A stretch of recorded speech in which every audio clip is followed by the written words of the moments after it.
Hi అండి, ఈరోజు నేను వేయించిన పల్లీలతో బెల్లం పాకంతో చేసిన ఉండల్ని చేసి చూపిస్తున్నానండి. చాలా సింపుల్ అనమాట. దానికోసం సరిపడా బెల్లం తీసుకొని కొద్దిగా వాటర్ వేసుకొని తీగ పాకం వచ్చేంత వరకు, అంటే వాటర్లో వేస్తే అలా కొద్దిగా తీగలాగా అవ్వాలన్నమాట.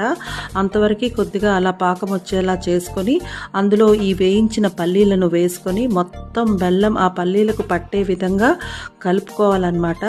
సో బాగా కలుపుకొని బెల్లం అంతా పల్లీలకు పట్టి ఇంకా సరిపోయింది అన్నప్పుడు స్టవ్ ఆఫ్ చేసుకొని మనం ఆ వేడిగా ఉండేటప్పుడే ఉండలు చేయడం స్టార్ట్ చేసేసేయాలి. కొద్దిగా నెయ్యి రాసుకొని చేతికి వేడివేడిగా ఉండేటప్పుడే ఉండలు చేసి పెట్టేయాలన్నమాట. ఇది చాలా హెల్తీ అండ్ టేస్టీ కూడా. సో మీరు ట్రై చేసి మీకు ఎలా వచ్చింది అన్నది నాకు కింద కామెంట్ సెక్షన్లో పెట్టి చెప్పేసేయండి. అలాగే ఇప్పటివరకు మన ఛానల్ని ఎవరైనా సబ్స్క్రైబ్ చేసుకోకపోతే ప్లీజ్ సబ్స్క్రైబ్ చేసేసుకోండి. ఓకేనా? Bye, thank you.